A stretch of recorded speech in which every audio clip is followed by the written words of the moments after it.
Welcome back to another Mackem in the Middle podcast. It is Tuesday. This week is certainly dragging, and very shortly we'll get into why it is dragging.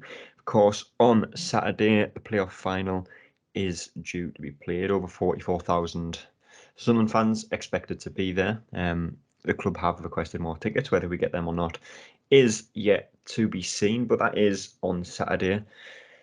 Certainly an occasion that, if we win, everyone will be happy. If we lose, then the whole season is thrown out the window, essentially, John. But, like I say, this week is going to move along very slowly, isn't it? Yeah, it is a bit of a slow one. I think it could be a lot worse. I'm sure times before we've waited sort of, when Wembley trips have been secured, it's sort of been 2 or 3 weeks we've, had to wait. The turnaround on this one is quite close, but, now everyone's just about, got their tickets. It's that slow wait. Even, I know a lot of people are going down Friday. Yeah. It's that, even till Friday, we've still got, we're still talking 2 more days, and it, like you say, is a bit of a slog. But a couple of chilled days, and then we'll, sort of, I'm sure Thursday afternoon, then you'll start to see like sort of a landslide sort of buzz just creep in, and then we're on it for sort of a 2 or 3 day session, aren't we? We are. We hopefully are. Hopefully for the right reasons as well, not to forget what happened. But sessions either way. It is. If we win, we drink. If we lose, we drink probably even more. I think that's how it's going to go. But in previous seasons, Dan, I think this is our 4th trip to Wembley, I think, since we've been in League One. Yeah. 2 in the Checkatrade and then the Papa John's. Obviously, the Papa John's played behind closed doors. Ironically, the one time we actually won at Wembley, and the other playoff final at Charlton. This, it was probably said every time before them Wembley trips as well, but this time just feels like there's a lot more optimism from Sunderland fans as to actually getting the job done. And I think a lot of that plays into the part that we're actually going into this game in good form for the first time. Yeah, and it's kind of difficult to put your finger on why it feels so different. But it's a combination of kind of Alex Neil, the form we're in, just the buzz around the fan base, and the kind of positive attitude, and like the core group of players just exuding kind of confidence, which I don't think we've really felt before going into a playoffs. Like certainly not last year against Lincoln, and then the Charlton one was kind of more going in with hope rather than expectation. But in this one, I feel like there's a lot more expectation among the fan base, and kind of we can win this attitude, and maybe even we should win this attitude, which is great. But as you said, it's kind of dragging now. I think the weekend without a game was a lot longer than a lot of fans thought it would be, but it's creeping up on us slowly, and I just can't wait. Yeah, Friday especially. It's going to be I think just to dip in there, I think this is probably the one time that we've had a manager that we can, he can set us up to win sort of one individual game. I think, years gone by, we've sort of had managers that, that hasn't really been the case. I know to be fair, we are banging form, and so are they. But we, like you say, we've still got that attitude of I'm not necessarily saying we should win, because, I don't think we could be like, but, we want to win. And if we do the things right, then we should win. I think that's, there's always a difference in that. A lot of other fans will call it arrogance, but I think it's just like an ambitious type of thing. But with Neil, he's got that, he's got us all sort of firing on all cylinders, and not 100% in every, playing full flow and attacking football, just game to game. It doesn't matter. Like, he just treats it as another game, and I think he's one of the managers since we've been in League One who could do it. You'd be confident over one game. I think for the first time as well, going into this type of game, John, you look at the first season under Jack Ross, like I said, we didn't have the best form going into it. We obviously ended up losing, and, fans were questioning whether Ross should keep his job. Obviously the whole Parkinson season, and even to an extent that first season under Lee Johnson, the form going into the playoffs was shocking. We ultimately fell short against Lincoln, and there were some questions as to whether Lee Johnson should keep his job. But for the first time this season, if, and it's a big if, and quite frankly, it's not going to happen, so you don't need to worry about it. But if we were to lose on Saturday, I don't think there'd be anyone in doubt that Alex Neil is still the one to keep. No, definitely not. Again, that's going to be, a decision from the hierarchy, and that you never know where that's going to go. Obviously, there's question marks of who owns what, who's got a say in what. Transfer targets and all those type of things. So, although we know, or most of us know that Alex Neil would be an excellent shout, it's a whole range of things would still have to fall into place. I think who he wants, can we do it this way, can we do it his way, because the club don't really seem to bend to other people's. Obviously the Johnson, the sort of fallout with that, and did he want Defoe, did he not want Defoe, and then he came, Johnson's gone, that, and that's the sort of thing I don't think we can have, and is one of those things that's that probably has to be ironed out should we not obviously win on Saturday. But That's not going to hopefully happen. we are going to win, so we don't Exactly. really need to have that conversation. Exactly, absolutely.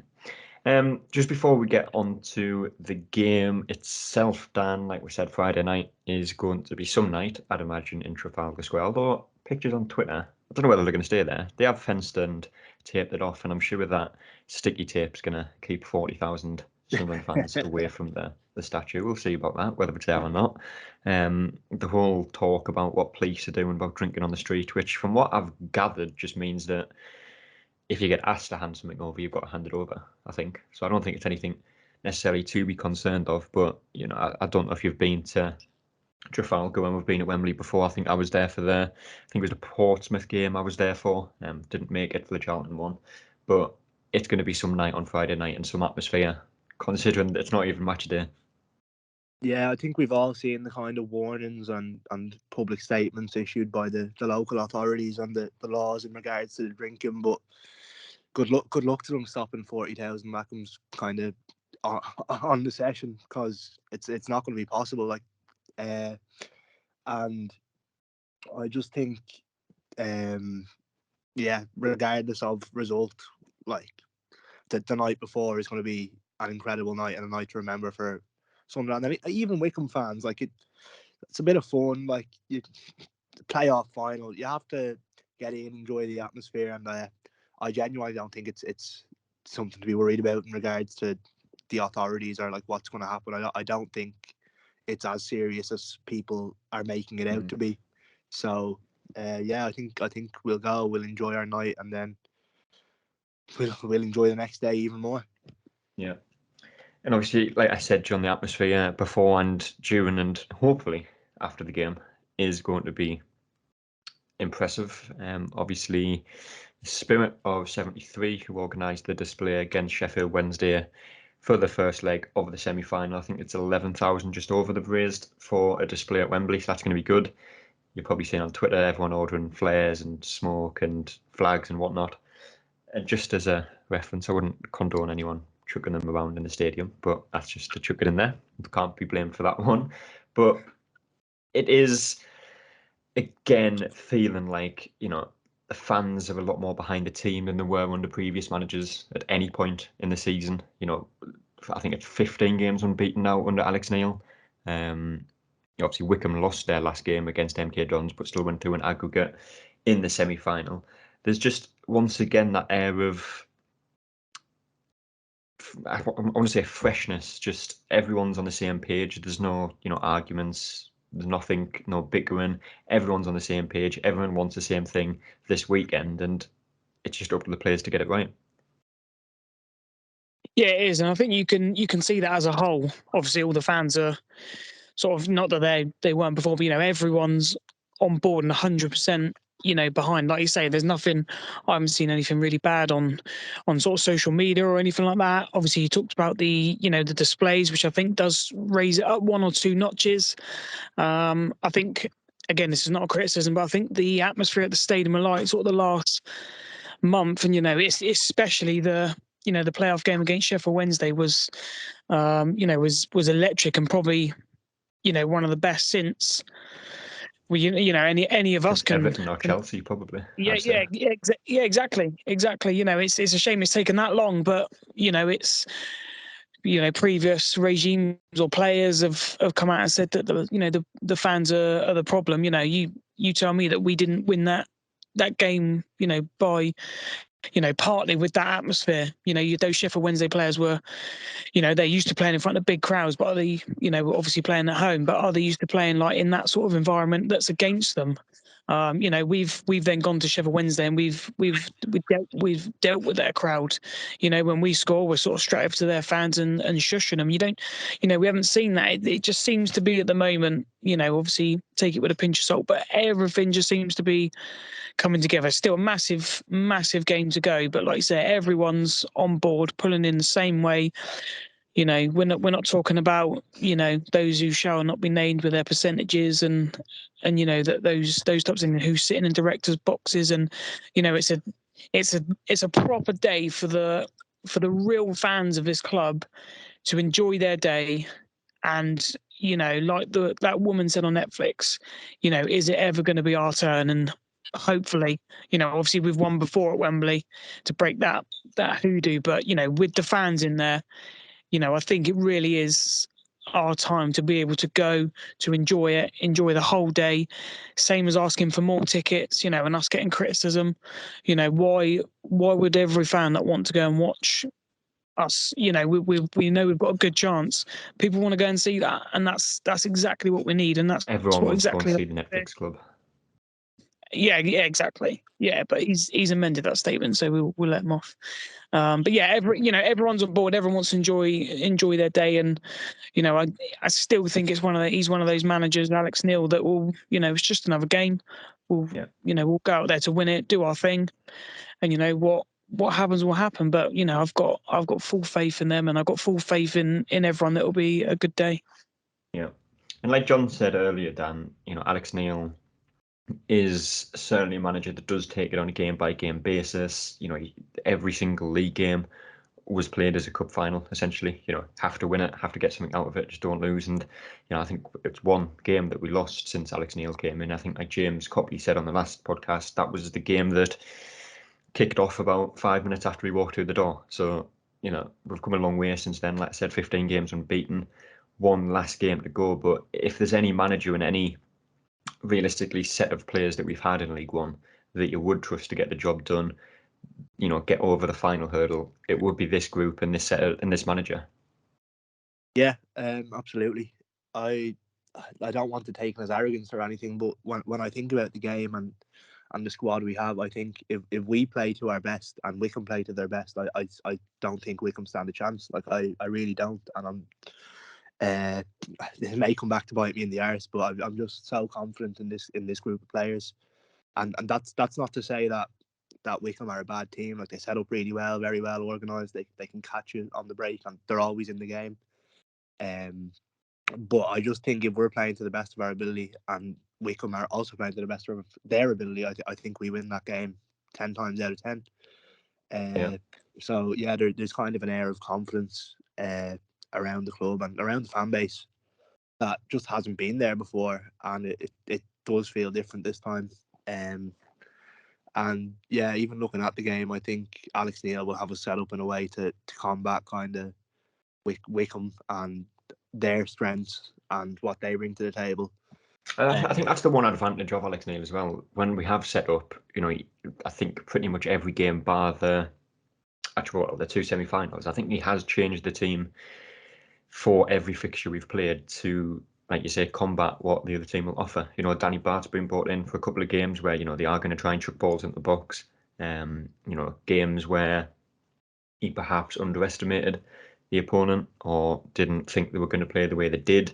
He's made changes to combat that and to kind of deal with them crosses or set pieces or whatever, and it's worked.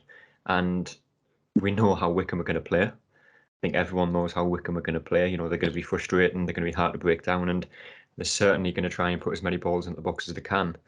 But Alex Neil will be aware of that. Yeah, and I think if you even look at, I know a lot of people aren't a fan of the VAR, but with that coming into the final, I think it will suit us a lot more than Wickham. Like I was just looking back at that 3-3 result there yesterday, and I think kind of Vokes's header wouldn't have counted if VAR was in play, and like a lot of the goals Wickham score are chances they create. They play on the border, and they kind of bend the rules to suit themselves. And There's one thing I seem to remember from that Wickham game, and I could be completely wrong on here, but obviously it was Joe Jacobson that first of all made that goal line clearance against Ross Stewart, and then I think it was him that scored the equaliser as well. For some reason, I seem to think he should have been sent off in that game. I can't remember what for. I don't know if either of you recall that at all, but in my head, I'm telling myself that Joe Jacobson should have been sent off in that game, but I can't actually remember what it was for. Didn't we have a penalty in that game? Was it not for that? It might have been. Because I know. it's one thing that's always been stuck in my head is that a player that made a goal line clearance and then scored the equalising goal shouldn't have been on the pitch. But I just can't seem to remember why he shouldn't have been on the pitch. And as well, you got the foul on Patterson for the goal. Yeah. That's another one. So. But like Dan said there, with VAR, we probably win that game 3-1. To be honest, I don't know what our goals were like, whether they would have been chalked off with VAR. But how do you think it will affect the game, John, having that? You know, it's the first game we've had, first ever Sunderland game that's going to have VAR. There was a little bit of worry about having League One officials with an extra opportunity to make the wrong mistake, but it is Premier League officials, I think. I know Lee Mason's on VAR. I can't remember the name of the referee who is actually officiating the game, but in it, Simon, is it Simon Hooper? Simon Hooper, yeah, that's it. Simon Hooper, You someone would know. But like Dan said, do you think it does play into Sunderland's part? You know, Wickham are a physical team. They do like to, you know, obviously grab people in the box. How do you see VAR changing this game, if at all? I maybe think we're overthinking it maybe a little bit. I think the only thing you can, you know, they maybe look at is, you know, when they go back and they'll scrutinise the goals and say, well, was there a foul in the build-up, or was he just offside? Whereas we obviously have to rely on, you know, the linesman, you know, being sort of on point, you know, and it's only those, it's the fine margins that can be brought in. That's all. But I think it's massively overthought if I think it's going to impact us in any way. And I'm sure, you know, the dark arts that they do in their box, I'm pretty sure we probably do the same in ours. I think we've scored a few goals where we've blocked people off, which probably would be given as a foul. In fairness, now that you've said that, I think it was the first goal we scored in that game in the 3-3 draw, which Ross Stewart obviously won the header, but I think there was a slight nudge in the back. Is that a goal that would probably get disallowed if VAR was looking at it? I feel like it probably could. You never know these days, do you? They could be, you know, they're so, you know, they're gone through a fine-tooth comb, aren't they? Oh, was he offside? Was there a foul? Was there a handball? You know, was he in an offside position? You know, there's so many things to come into it. My only worry is it might ruin the game a little bit. You know, if we score and then, you know, obviously we give it the big one and then they turn around and say, oh, VAR check, and the referee goes to monitor, and then bang, it's overdone. That's my only worry. I think we shouldn't, and I'm sure Alex Neil will be the same. Don't get involved in the occasion. Don't get involved in the VAR thing. Just play the game. You know, not the occasion. And I include VAR in that. Yeah. But like I said, Dan, this is, well, the biggest game of the season, quite obviously, and it's a must-win game for both teams if they want promotion. Whichever team loses it, it just completely, you know, rules out the season that they've had and any success that they feel like they might have had from it. How would you set up for Sunderland? You know, we've got a lot of attacking players. You've got a lot of defensive players who can, like we said earlier, combat what Wickham will look to exploit. You know, crosses into the box. I'd imagine Danny Bart, Bailey Wright will start at the back, but you've got Alex Pritchard, Nathan Broadhead, Elliot Embledon, Jack Clark, Patrick Roberts, obviously Ross Stewart. You've got so many attacking players that could cause damage, but where do you balance the team? You know, who misses out to, you know, solidify the defence? Yeah, it's a difficult one. And like I'd wonder about the fitness of Broadhead and kind of like the fitness of all the players. Really, it just depends. But I would have both Wright and Bath at the back, just kind of to deal with the long balls and the balls into the box that Wickham do play. I think Corey Evans will be essential into kind of breaking up the play and solidifying our back line. And then up top, I think we have a lot of firepower there, and like it's a great headache to have for Alex Neil, to be honest. I would start with Clark and Roberts just because of the last game, and kind of their confidence will be sky high after that. And I don't think Wickham can stop us if those two perform. So would we start up top with just Ross Stewart and kind of Pritchard kind of in the hole there, or like you could have them up top with Broadhead? There's so many kind of selection headaches there for Alex Neil. I do think we'll set up to win the game. I don't think we'll set up to kind of defend against what Wickham have to offer. Because that's not really been Alex Neil's mantra since he came in. Bar, I think that one game, I think it was Rotherham where Trey Hume played. Yeah. We ended up even nicking a point there at the end, so you can't even complain about that. But I think he'll set up very positively, and yeah, set up to kind of win rather than see how the game goes, which is always a good thing. Yeah. And obviously, Broadhead's been excellent when he's played, John, but has had a few injuries here and there, and obviously missed the last couple of games. Well, he played the second leg against Sheffield Wednesday for a part of it, but wasn't fully fit, and you could tell that. But he's had nearly 2 weeks to kind of recover from any injuries, any knocks, get back into training, get back to full fitness. And like we said, he's a player that, even on a bad day, really can offer something to the team. The runs he makes are very intelligent, creates a space for Stewart. His link-up play is excellent, first touch is excellent. Is he a player that, if he is fit, he has to start? I'm not so sure. I think it's one of those games where I think we'll probably go with the same that started the Sheffield Wednesday game. We're looking to sort of bringing him on. The Sheffield Wednesday game, we just had to sort of stay in it as opposed to going for it. If it's 0-0 with 60 minutes, I think then you maybe do bring on Broadhead. I'm not sure I'd start him because I think. And again, they'll probably think, if we smash into him sort of early doors, sort of 10 minutes in, he's made of, paper mache. He's just going to split in half. So, it's sort of like back to the old Wimbledon days, first minute smash him. And that may sound quite far fetched, but that's the sort of tactics you employ. If you can nullify there. Yeah. Like if they can nullify, one of our best players who a lot of the play would go through, maybe they're thinking that's half the battle. So maybe I wouldn't start him, and I'd probably go. I think everyone who's played in the Sheffield Wednesday games, I think they all deserve to start. To be fair, and I think that would work.